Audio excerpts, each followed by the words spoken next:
Brother Joshua, over to you. जय मसीह की pastor, धन्यवाद अच्छे समय के लिए। मैं जीपीएन को धन्यवाद करना चाहता हूँ, एक अच्छे समय दिया है कि हम प्रभु के वचन को सुनेंगे। तो मैं चाहूँगा कि हम जो लोग म्यूट में नहीं है तो कृपया म्यूट में हो जाएं ताकि और कोई डिस्टर्बेंस ना रहे। आइए हम इस वचन जो प्रभु ने हमें दिया है उसके लिए हम छोटा सा प्रार्थना करेंगे। सर्वशक्तिमान परमेश्वर, हम धन्यवाद करते हैं आपके वचन के लिए जो हमें आज पढ़ने के लिए और इसको सुनने के लिए, समझने के लिए आपने हमें दिया है। यूहन्ना अध्याय 14 परमेश्वर जो आपके वायदों से भरा हुआ है और उनमें से एक वायदे को हम पढ़ रहे परमेश्वर, उसमें से हमें आशीष करें, अनुग्रह करें। सुनने वाले हर एक हृदय को परमेश्वर तेरे वचन के प्रति समर्पित और परमेश्वर हमेशा उसके आज्ञाकारी बनने में मदद करें। यीशु के नाम से मांगते हैं, आमीन। सबको जय मसीह की एक और बार। मेरा नाम पास्टर जोशुआ है, मैं दिल्ली में सेवा करता हूं। और आज का जो वचन है हमने जो पढ़ा है यूहन्ना अध्याय 14 का, वहां पर मैं केंद्रित करके बात करने के लिए मैं 18वें पद में जो शब्द लिखा है, मैं तुम्हें अनाथ नहीं छोड़ूंगा। वहां पर यीशु मसीह इस अध्याय के ऊपर अगर आप और मैं थोड़ा सा चिंता करते हैं तो इस अध्याय में कई 6 प्रकार के यीशु मसीह के वादे हैं जो अपने चेलों के लिए यीशु मसीह ने कहा था। और इस 6 वादों में से 5वां वादा है जहां पर यीशु मसीह कहते हैं मैं तुम्हें अनाथ नहीं छोड़ूंगा। क्योंकि इस आयत से पहले यहाँ पर कुछ बातों पे यीशु मसीह कहते हैं कि मैं तुम्हें पिता से विनती करूंगा कि तुम्हारे लिए एक सहायक को दे, सर्वदा तुम्हारे साथ रहे। ये सारे वायदों को करने के बाद यीशु मसीह कहते हैं कि मैं तुम्हें अनाथ नहीं छोड़ूंगा। तो इस वचन को पढ़ते समय मैं अपने जीवन की गवाही का छोटा सा एक गवाही को मैं शेयर करते हुए मैं आगे बढ़ूंगा। जब मैं 14 साल का था, जब मेरे पिताजी ने मुझे, मेरी माँ को ये कहकर हमें मतलब पूछा गया, क्या तुम यीशु मसीह को इनकार करते हो या इस घर में रहना है? या तो अगर इनकार करोगे तो इस घर में रह सकते हो, नहीं है तो इस घर से आपको छोड़ना पड़ेगा। अगर यदि यीशु को इनकार नहीं करोगे तो आपको इस घर को छोड़ना पड़ेगा। तो मेरी माँ ने तो एकदम से कह दिया कि हम यीशु का ऐसा इनकार नहीं कर सकते और ना ही हम यीशु को छोड़ सकते हैं। तब मेरे पिता ने मुझे देखकर पूछा, क्या तुम भी ऐसे करना चाहते हो? तुम क्या सोच लो कि तुम्हें पिता चाहिए या यीशु चाहिए या वो हालेलुया बोलने वाले वो लोग चाहिए? तो मैंने कहा कि मुझे ना पिता की ज़रूरत है, ना ही ऐसे कोई हालेलुया बोलने वाले की ज़रूरत है। मुझे यीशु काफ़ी है क्योंकि वही मेरे जीवन का उद्धार करता है, वही सब कुछ है। तब उन्होंने कहा था तुम याद रख लेना कि तुम अनाथ हो जाओगे, तुम ऐसा हो जाओगे, तुम्हारा जीने के लिए कुछ नहीं होगा। पर मुझे पवित्र आत्मा ने एक शब्द उस दिन दिया था जो इस 19वें आयत में उस बात को हम पढ़ते हैं यहाँ पर, कि वहां पर मैंने इस तरह से एक शब्द से कहा था कि देखिए मुझे नहीं पता कि मैं जीवित रहूंगा नहीं रहूंगा, पर इतना पता है वह मेरे अंदर जो यीशु जीवित, जब तक वो जीवित है तब तक मैं भी जीवित रह सकता हूँ। मैं अनाथ तो बिल्कुल नहीं होगा क्योंकि आपसे बढ़कर एक स्वर्गीय पिता है जो मेरे लिए मेरे सब कुछ कर सकता है। और वो उस दिन से लेकर आज तक, उस दिन उन्होंने हमें घर से बाहर किया था और उस दिन से लेकर आज तक मैं और मेरी माँ और मेरे परिवार जो है प्रभु में है और प्रभु की सेवकाई कर रहे हैं। जिस पिता ने मुझे कहा था कि तो आज से तो मेरा बेटा नहीं है, आज वही पिता मुझसे कहता है कि ये मेरा बेटा है और ये पास्टर है। और सभी लोगों पर ये कहते हैं कि उसके बारे में कोई गलत मत कहना कि वो एक सेवक है। तो मेरा कहने का अर्थ है अजीजों कि जब आप और मैं इस बात को समझ जाते हैं कि मैं अकेला नहीं हूं, मैं अनाथ नहीं हूं, मैं इस परिस्थिति में भी मेरे ऊपर देख रेख करने वाला कोई है करके आपको और मुझे आज जानने की बहुत आवश्यकता है। तो मैं आज उसी विषय पर बात करूंगा क्योंकि अगर आज आप देखते हैं चारों तरफ हमारे जो जितने भी न्यूज हम सुन रहे हैं, इस न्यूज को सुनते समय हमें बहुत, हमारे हृदय जो है इतना मूंग की तरह पिघल जाता है और हमें पता ही नहीं होता कि एक अनचाहे, एक अज्ञान से एक ऐसे एक शोक जो है हमारे हृदय को भर देता है जिसे हम समझ नहीं पाते कि मेरे साथ क्या हो रहा है, मेरे आसपास के लोग इतने क्यों मर रहे हैं, कि इतने, अरे ये मर गया, अरे वो चला गया, अरे ये हमारे संसार को छोड़ के चले गए, अरे हमारे करीबी थे, ये बहुत अजीज थे हमारे। आज सुबह भी मैं बता रहा हूँ, पिछले हफ्ते से लेकर करीबन 16 तारीख से लेकर आज मई 2 तारीख हो रहा है, तो इस 16 तारीख से लेकर मई 2 तारीख तक करीबन मैंने कम से कम 10 से ज्यादा अपने करीबी लोगों को मैंने खोया है। और आज सुबह की बात भी करूं तो हमारे एक खास मित्र जो है सेवकाई में, जो हमेशा जिनको मैं देखकर मैं पला बड़ा, वो आज नहीं रहे हमारे बीच में। और आज सुबह जब इस मीटिंग के स्टार्ट होने से पहले मेरे मित्र का जो सेवकाई करते हैं उनके पिता नहीं रहे। तो हम लोगों को खोने का दुख जो है बहुत होता है। जब लोगों को हम खोते हैं तब तुरंत हम उस परिवार वाले के सोचते हैं, अरे इस परिवार का अब क्या होगा। तो मेरा यही बात को मैं आपको समझाना, या इस वचन से आज मैं प्रेरित होकर मैं आपसे बात कर रहा हूँ। इस वचन, जब पिछले हफ्ते में इन वचनों को मैं, इन इंसिडेंट्स को, घटनाओं को मैं सुन रहा था, मुझे मेरे अंदर अपने आप से ही एक शोक से भर गया कि मुझे पता ही नहीं लगा कि मैं क्या कर रहा हूँ, क्या काम कर रहा हूँ, मुझे नहीं मालूम चल रहा था। मैं अपने आप में खुश खो बैठा हुआ था कि ऐसे मायूसी में चला गया।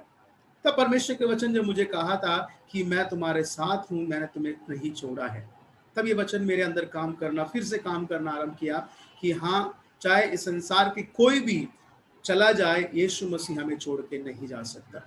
और इसीलिए यीशु मसीह अपने चेलों के साथ वादा किया, आप भी कोई भी परिस्थिति में इस समय होंगे, आपके आसपास की परिस्थितियां बहुत बेकार हो रहे होंगे, इससे भी कहीं गुना ज्यादा, आप मेरे से भी कहीं गुना ज्यादा आप इफेक्ट हो रहे होंगे, पर मैं आपसे एक वचन से बोलकर मैं आपको ये आशा दिलाना चाहता हूं, क्योंकि वो प्रभु का वचन है। परमेश्वर खुद कहता है, देखो मैं संसार को छोड़ के तो जा रहा हूं, पर मैं तुम्हें अकेला नहीं छोड़ूंगा, मैं तुम्हें अनाथ नहीं छोड़ूंगा। एक अनाथ होने का एक सिंपल शब्द एक रहता है, इसके बाद इसके लिए कौन है। अगर आप किसी अपने को खोते हैं तो आपके अंदर ये आएगा कि मेरे लिए अब कौन खड़ा होगा, मैं अब किससे जाके बात करूंगा, कौन मेरे लिए सब कुछ करेगा, कौन मेरे देख रेख करेगा। ये सारी बातें हम कर लेते हैं। आज हम किसी ना किसी बातों से हम अपने आप को एक अकेला महसूस करते हैं। अगर आपको मैं सिर्फ शारीरिक दुखों के बारे में नहीं बात कर रहा, साथ साथ मैं आपके नुकसान के लिए भी बात करूंगा। इस को ऐसे परिस्थिति में हम कई बार सोचते हैं, यार मेरा फाइनेंस जीरो हो चुका है, मेरा आमदनी खो चुका, अब मेरे लिए कौन खड़ा रहेगा, मेरे पास कुछ खाने के लिए नहीं है, मेरे पास लोग कहीं तरह तरह की समस्याओं में, ये कोविड ने लोगों को धकेल दिया है। पर इन सारी बातों पर एक बात को आपको और मुझे जानने की आवश्यकता है, क्योंकि आप अकेले नहीं है, क्योंकि यीशु मसीह आपके साथ है। नंबर एक, पहली बात मैं आपको बताना चाहता हूँ, वचन यीशु मसीह का कहता है, यूहन्ना अध्याय 1:12 में लिखा है कि ये जो कोई उस पर विश्वास करता है, उसने उन्हें उसका संतान होने का अधिकार दिया। यानी एक पिता का एक दर्जा हमें परमेश्वर की ओर से हमें मिलता है। तो हम अकेले नहीं हैं। एक सर्वशक्तिमान परमेश्वर जो आज आपके और मेरे लिए वो स्वर्ग सिंहासन पर विराजमान है, वो हमारे पर अपने नियंत्रण को रखता है, हमारी चीजों के पर अपने नियंत्रण को रखता है। नंबर दो, दूसरा वो कहता है कि मैं तुम्हें अनाथ नहीं छोड़ूंगा। इसका मतलब ये रहा कि यीशु मसीह कुछ ना कुछ हमारे लिए एक ऐसा व्यवस्था कर रहे हैं कि कोई उस समझ नहीं सकता, कोई उसके ऊपर ज्यादा क्या कहते हैं, जितना वो सोचे उतना वो कम है। क्यों कह सकते हैं? क्योंकि यहाँ देखिए, यीशु मसीह सिर्फ इस आयत के हिसाब से, इस वचन के हिसाब से यीशु मसीह कहते हैं कि देखो मैं संसार छोड़ के जा रहा हूँ और मैं तुम्हारे लिए एक सहायक को भेजता हूँ जो सर्वदा तुम्हारे साथ रहेगा। और इसी अध्याय का 23वें आयत को अगर आप पढ़ेंगे, वहां लिखा है, यीशु ने उन्हें उत्तर दिया, यदि कोई मुझसे प्रेम रखेगा तो वह मेरे वचन को भी मानेगा और मेरे पिता उसमें प्रेम रखेगा और हम उसके पास आएंगे और उसके साथ वास करेंगे। देखिए, यहाँ पर सिर्फ यीशु मसीह छोड़ने की बात कर रहे थे और उसके 16 आयत में कह रहे थे कि मैं पवित्र आत्मा को भेजूंगा तो सदैव तुम्हारे साथ रहेगा। अब यहाँ 23वें आयत में कहते हैं कि मैं और मेरा पिता आकर तुम में वास करेंगे। इसका मतलब यह है कि चाहे आप किसी भी परिस्थिति में क्यों ना हो, आप अकेले नहीं हैं, क्योंकि सर्वशक्तिमान परमेश्वर, त्रिएक परमेश्वर, जो पिता पुत्र पवित्र आत्मा, जो आपके अंदर वचन रूपी परमेश्वर वास करता है। तो केवल इतना ही है कि हमें उसकी करीबी को अनुभव करने की आवश्यकता है, उसकी उपस्थिति को हमारे अंदर लाने की आवश्यकता है। वो केवल उसके वचन की मनादी से ही हो सकता है।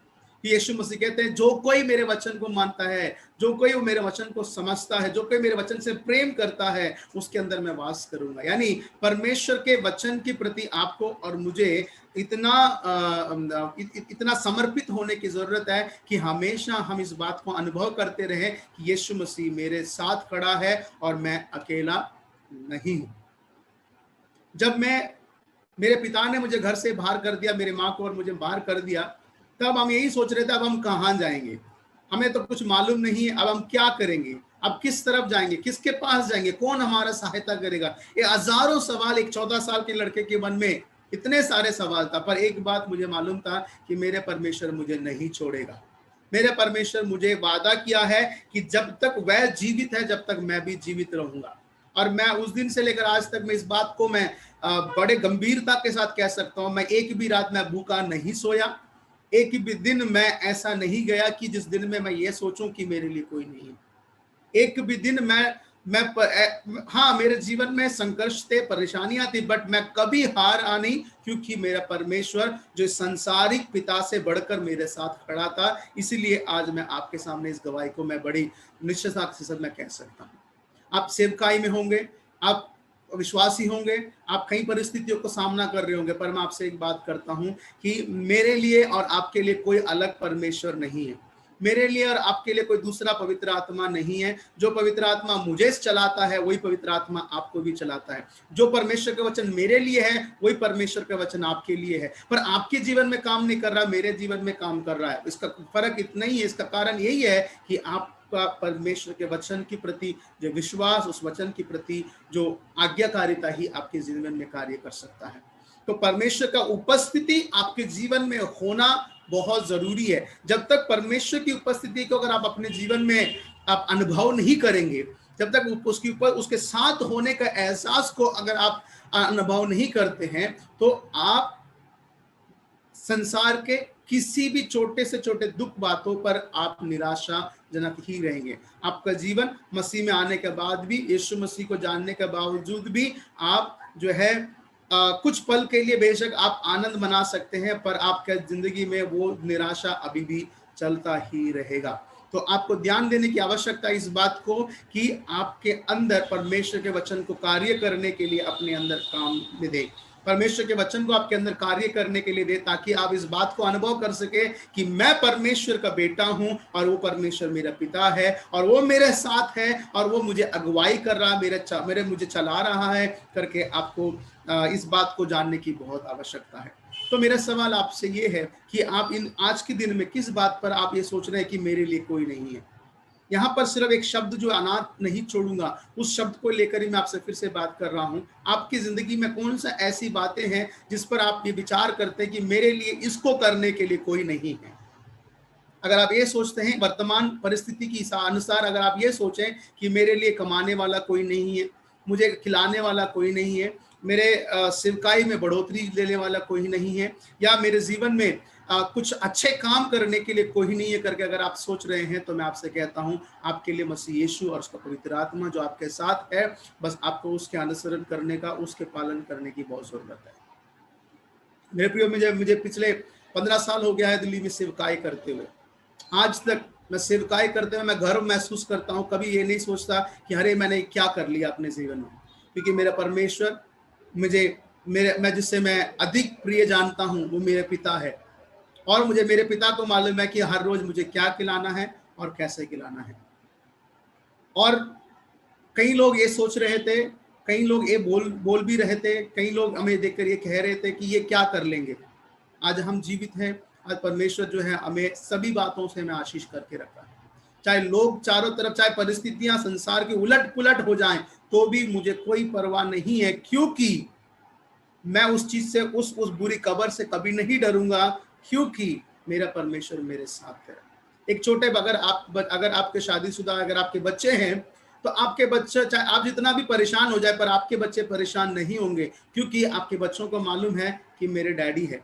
आपका बच्चा चिंता नहीं करता कि कल मैं क्या खाऊंगा। आपका बच्चा डिमांड करता, पापा मुझे ये चाहिए। क्यों? उसके अंदर जो विश्वास जो आपके ऊपर है, आपको और इतना विश्वास होना चाहिए कि स्वर्ग परमेश्वर के ऊपर जो आपको ये कलाम में लिख के दिया है कि मैं तुम्हारे साथ हूं, मैं तुम्हें अनाथ नहीं छोड़ूंगा, मैं और मेरे पिता आकर तुम में वास करेंगे।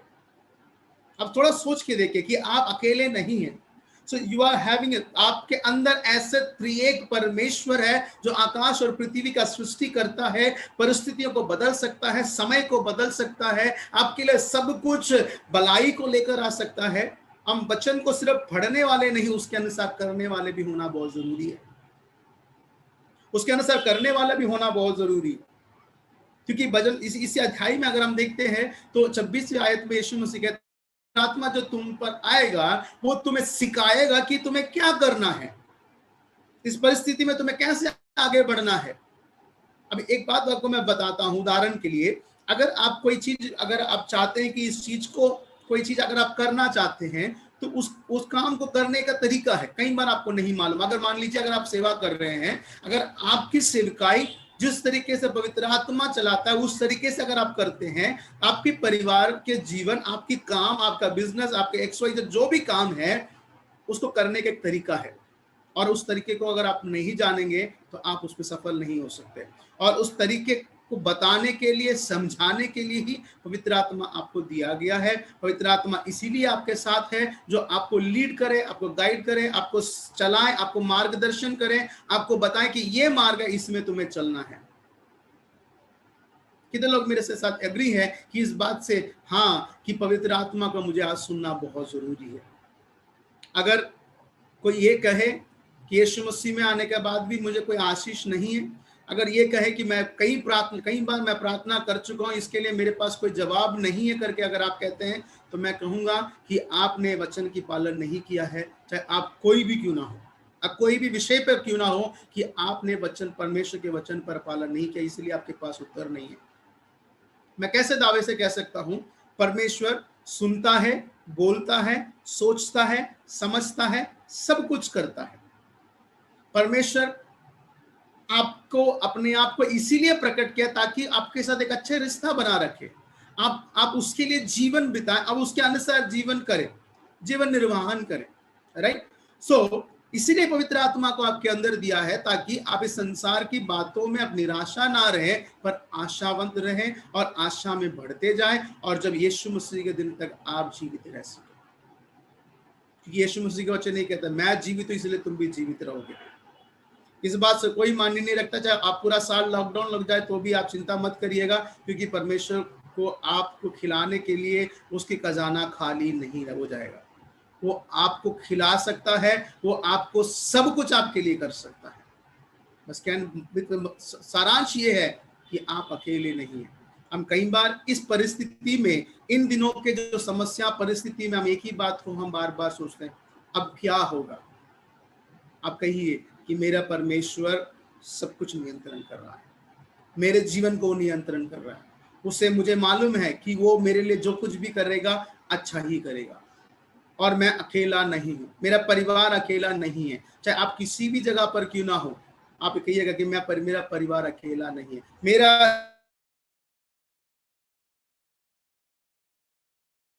ये है और वो मेरे साथ है और वो मेरे लिए सब कुछ कर सकता है।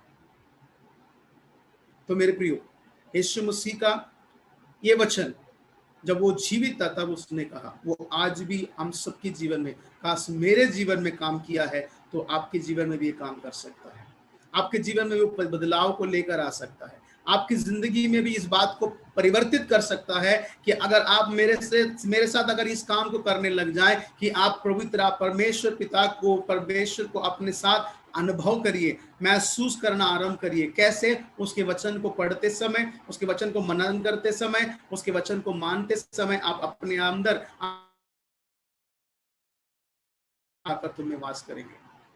जब वो उपस्थिति, वो अनुभव जब आपके अंदर हो जाएगा तो आप हजारों में, लाखों में भी अगर आप खड़े रहेंगे तो भी आप अकेला महसूस नहीं करेंगे, क्योंकि आपके साथ परमेश्वर, आपके साथ स्वर्गीय परमेश्वर है, और उस स्वर्गीय परमेश्वर आपके लिए सब कुछ कर सकता है। आमीन। तो परमेश्वर के वचन आपके और मेरे जीवन में कार्य करने के लिए अनुमति दीजिए। तब पवित्र आत्मा जो आपको बताएगा, सिखाएगा कि जिस मार्ग में आपको चलना है, जिस मार्ग में आपको कार्य करना है, वो आपको कार्य करने में मदद करेगा, आपको वो सिखाएगा भी और आपको करने में सामर्थ्य भी देगा। क्योंकि हम अकेले नहीं हैं, क्योंकि हम अकेला काम नहीं कर सकते, क्योंकि यीशु मसीह ने कहा है कि तुम मुझे छोड़कर तुम कुछ नहीं कर सकते। अगर आप सेवकाई में हैं, अगर आप विश्वासी हैं, अगर आप प्रार्थना करते हैं, अगर आप ये सोचते हैं कि मेरी प्रार्थना से कुछ हो जाएगा, बिल्कुल नहीं। जब तक परमेश्वर की आत्मा आपको चलाया ना जाए, जब तक पवित्र आत्मा आपको लीड ना करे, आपको नहीं चलाए, जब तक आपको अगुवाई ना करे, तब तक आप कोई भी काम करेंगे तो उसमें व्यर्थ ही होगा। तो इसलिए परमेश्वर के वचन के ऊपर मनन करना आरंभ करिए, उसके वचन के अनुसार चलना आरंभ करिए, उस वचन के अनुसार आप अपने जिंदगी को बदलते हुए देखना आरंभ करिए। आपसे कहिए, परमेश्वर मैं किसी और को देखकर जीना नहीं चाहता, केवल आपको देखकर जीना चाहता हूं। मैं किसी और, कहिए मेरे साथ, मैं किसी और को देखकर जीना नहीं चाहता, मैं किसी और को देखकर जीना नहीं चाहता, मैं परमेश्वर आपको देखकर जीना चाहता हूं। आइए मेरे साथ अपनी आंखें बंद करें और हम प्रार्थना में जाएं और प्रभु से कहें, परमेश्वर पिता, आज तेरे वचन से हमने सीखा है कि हम अनाथ नहीं हैं, हम त्यागे गए लोगों में से नहीं हैं, हम छोड़े गए लोगों में से नहीं है, जिसका कोई पूछने वाला नहीं हो, जिसका कोई परवाह करने वाला ना हो, ऐसे लोगों में से मैं नहीं हूं। चाहे संसार में बेशक मैं अकेला खड़ा हो सकता हूं, अकेला दिख सकता हूं आज लोगों के सामने, पर मेरे अंदर ऐसा परमेश्वर है जो आकाश और पृथ्वी का सृष्टि करता है, वो रचने वाला परमेश्वर है, जो मेरे लिए सब कुछ करने के लिए सामर्थी है। प्रभु मैं विश्वास करता हूं परमेश्वर, आपने अपने सामर्थ को, अपने पवित्र आत्मा को मेरे लिए दिया है, ताकि मैं कभी इस बात से मैं निराशा ना हो जाऊं कि मैं अकेला हूं। प्रभु जी मैं प्रार्थना करता हूं, तेरे जितने तेरे अजीज हैं खुदावन परमेश्वर, प्रभु जी सबके लिए यीशु के नाम में प्रभु, क्योंकि आपने कहा कि जो कुछ भी मेरे नाम से तुम मांगोगे मैं उसे पूरा करूंगा। पिता मैं उस पवित्र आत्मा के लिए मैं प्रार्थना कर रहा हूं, जो इनके जीवन में कार्य कर रहा है, और वो इस बात को अनुभव करे यीशु के नाम में कि वह अकेले नहीं हैं, वो किसी भी परिस्थिति में या किसी भी चुनौती में वो अकेले नहीं हैं, क्योंकि उनके साथ आप खड़े हैं परमेश्वर पिता। चाहे उनके फाइनेंशियल एरिया हो, चाहे उनके स्वास्थ्य की बातें हो, या उनके और भी बहुत सी जरूरत पे वे अगर महसूस कर रहे हो कि मेरे साथ अभी कौन है, मेरे लिए कौन करेगा करके जब वो चिंता करते हो, परमेश्वर मायूस होकर, परमेश्वर अपने लोगों को देखकर, अपने अजीजों को खोकर, प्रभु जी दुख की खबरों को सुनकर, देश की हालातों में प्रभु ये सोच रहे होंगे कि अब क्या होगा। प्रभु हम नहीं डरेंगे, प्रभु हम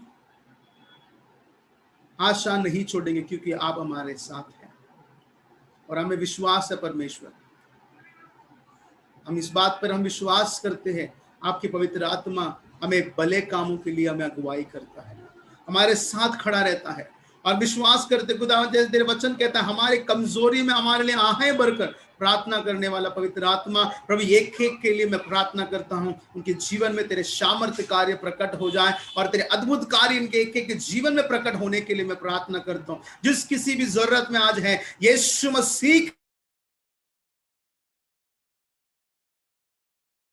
धन्यवाद देते खुदावन, प्रभु हमें मदद कर, हमें शैतान के एक एक परमेश्वर उस धोखे के सारे वो मार्ग को यीशु के नाम से हम दूर करते हैं, और हमें सिखा कि तेरे वचन के ऊपर कैसे हम चलें, और तेरे वचन के ऊपर कैसे हम पालन करें, और कैसे हम अपनी जिंदगी में प्रभु तुझे प्रकट करने वाले बन पाए। प्रभु जी हम धन्यवाद करते हैं, हम शब्द मात्र विश्वासी नहीं, हम नाम मात्र विश्वासी नहीं बनना चाहते हैं, परंतु हम काम वास्तव में, काम में दिखाना चाहते हैं, हम प्रतिष्ठित रूप में दिखाना चाहते हैं। जैसे पौलुस कहता है, हमारा सुसमाचार सिर्फ शब्द मात्र नहीं, सामर्थ के साथ काम किया है। होने दे खुदावन ये वचन सिर्फ इनके लिए एक वचन मात्र में नहीं, एक सामर्थ्य रूप में कार्य करने के लिए मैं धन्यवाद करते खुदावन जीपीएन के लिए। प्रभु यीशु मसीह के नाम इस प्रेयर नेटवर्क को आशीष करें, और तमाम बादशाहों में, जितने बादशाहों में प्रभु जी प्रेयर नेटवर्क चलता है, यीशु के नाम में से हम ब्लेस करते हैं। होने दे खुदावन एक बहुत बड़ी बेदारी, एक बहुत बड़े कार्य इस देश के इस प्रार्थना के माध्यम से होने के लिए हम प्रार्थना मांगते हैं। धन्यवाद के साथ तमाम अगुवों को, तमाम लीडर्स को, तमाम परमेश्वर अधिकारी गणों को हम आशीष करते हैं, उन्हें अपने सामर्थ्य से तो भरपूर कर। धन्यवाद के साथ यीशु